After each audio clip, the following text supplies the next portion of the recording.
Howdy! Welcome to our Creating an Exam in eCampus using the Test Tool series. In this video, we will go over how to deploy and set up a test in a course. If you haven't already, please watch our other videos in this series to build a test and create questions. After you've finished creating your questions, now we can add our exam to our content area. Depending on where we would like to include this exam, we can click on the area on the left-hand side that most fits our needs. I am going to add this into my course materials area. Once I'm in my course materials content area, I will hover over the assessments and then click on test. From here, I will see the area to create a brand new test, or I can add an existing test, which I've already done. I will go ahead and click on the final exam test and then click on submit. From here, I am taken into test options.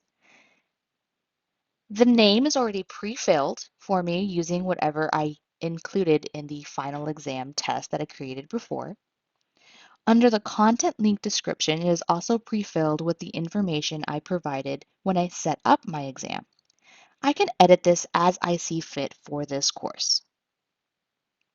If I scroll down, I will then be prompted with how I want the test description and test instructions to display to my students. Under the test availability section, I can select to make this available to my students and click on yes. Our recommendation is to set this to yes and then to limit the availability of when the test opens and closes later on in these settings.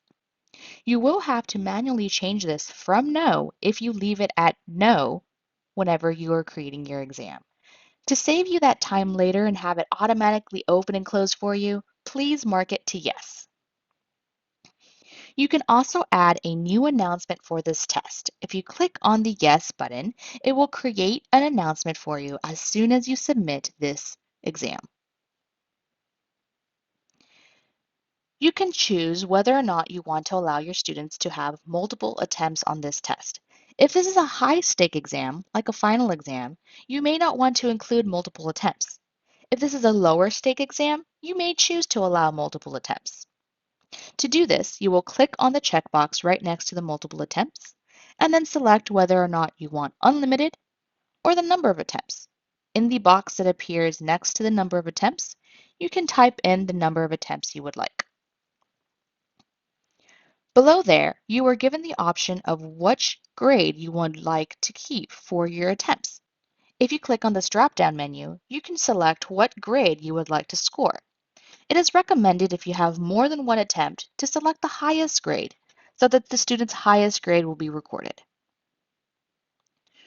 Our office strongly recommends against the use of enabling forced completion. The reason for this is that if a student is in the middle of exam and forced completion is turned on and their internet goes out or they receive a technical issue, this exam will submit for them automatically in the middle of it and they will not be able to gain access to it again. If forced completion is turned off and the student experiences a technical issue such as internet connectivity, they will be able to access the exam again once they have resolved their technical issue. If you would like, you can consider including a timer for your exam. To do this, you will check the box next to the set timer. After you have done that, you would be able to include how many minutes you would like your exam to be for. Below there, you will see whether or not you want to select for the exam to auto-submit. What this means is if the auto-submit is off, the student will be given the option to continue on after that timer is done, but doesn't automatically submit for them. If the selection is set to on, the test will automatically save and submit for the student when that time expires. Our recommendation is if you're using the timer, is to set it to on.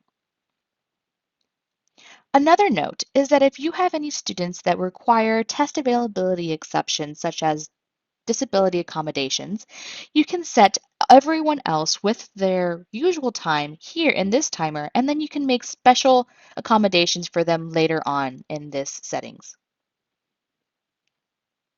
After you have added your timer, you can choose when you would like this test to display. You can have this test display after a certain date and time and until a certain date and time. To do this, you will click on the checkbox that appears next to it, and then you will set your date and time of when you want this to be released.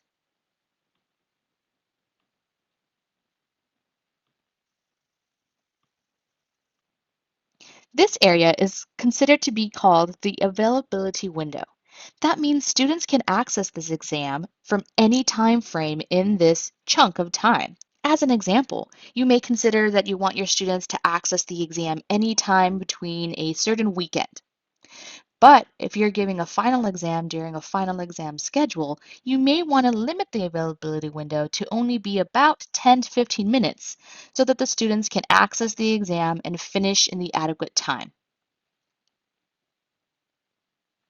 You may choose to include a password for your exam. To do this, you will click on the checkbox next to the password and add the password. If you would like, you can also include test availability exceptions for students that need them. Please watch our full video in this series on how to add test availability exceptions.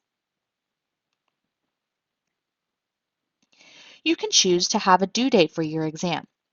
We recommend for the due date to be at the end of the window. So for example, if you have a final exam schedule that ends by 10 a.m., make this due at 10 a.m.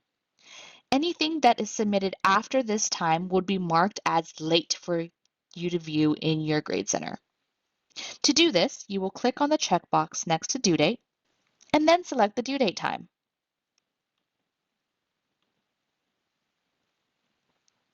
You can also select that students not be allowed to start the test if the due date has passed. As a note, if you have this selected and turned on, but yet when you're creating your test availability exceptions, you have an excused absence that is past the regular availability, this setting will override that. So just keep that in mind. As a recommendation, we recommend to leave the self-assessment options as including this test in the Grade Center score calculations so your Grade Center can automatically calculate the final score. Under the Show Test Results and Feedback to Students section, this is where you can choose how feedback and answers are shown to students. After submission, at a default, the students will be able to see their score per question. So if the question was worth 10 points, they will see 0 out of 10 or 10 out of 10. If you would choose to and you only want the students to be able to see their overall score, you will uncheck this box and then leave everything else as is. That, at a minimum, will allow students to see how they did on an exam after their submission. As a note, only automatically calculated question types will be able to be given to the students in their results. If you included feedback when you were setting up your questions, you may choose to show feedback to students. To do this, you will check the box under the feedback column. You can also choose to show students all answers, all correct answers, and all of their answers they submitted. You may choose to also show students all of their incorrect questions. All of these settings, as here, will show the students everything they did in their exam after the submission. You can choose if you wanted to, at a minimum, allow only the students to see their score, and you would do that by unchecking all of these boxes. But then on the second row, you can click on the Choose dropdown, and you can allow students on a specific date, after a due date, after availability ended date, and after attempts are graded to see all of the feedback. This may be a recommendation for you to apply to your test. For example, you may choose to include the after availability end date for students to see how they answered and how they saw feedback. This will limit the students being able to show other students how they did on their exam while they're still taking the exam and share answers. This means that they will only be able to do this only after the exam is done. Under the test presentation area, you can choose whether or not you want the questions asked to students all at once or one at a time. If you select one at a time, the questions will be presented one at a time, and the student will have to click Next. We recommend not to prohibit backtracking when you're selecting the one at a time option. The reason for that being is that students will be locked into that answer choice in their question and will not be able to review their exam prior to submitting it. If you would like, you can also choose to enable randomizing the questions. As a note, if you selected to randomize questions in this setting and you have questions that build off of each other, so if you have questions 1 through 5 are going to be over a certain topic and you need them to be in a sequence, you may not want to have this since it will randomize that question order and may confuse your students. After you have added all of the options you would like, go ahead and click on Submit. After you have done that, you will see this green success bar that your final exam was edited. Now you can scroll down into Content area and you will see your final exam added. As a note, since I included my availability for this test to be constrained, I see this that the icon is grayed out and I have this message that says availability. Item is hidden from students. It will be available after April 30th. So that means that my test is set up correctly and that students will not be able to view this at all until this time frame. Thank you for watching this video as a part of our Creating an Exam in eCampus using the Test Tool series. For more information and resources for teaching online, please visit keepteaching.tamu.edu. If you have any questions regarding creating exams or anything else related to eCampus, please contact the Office for Academic Innovation by emailing us at aihelp@tamu.edu or give us a call at 979-458-3417. Thanks and gig 'em.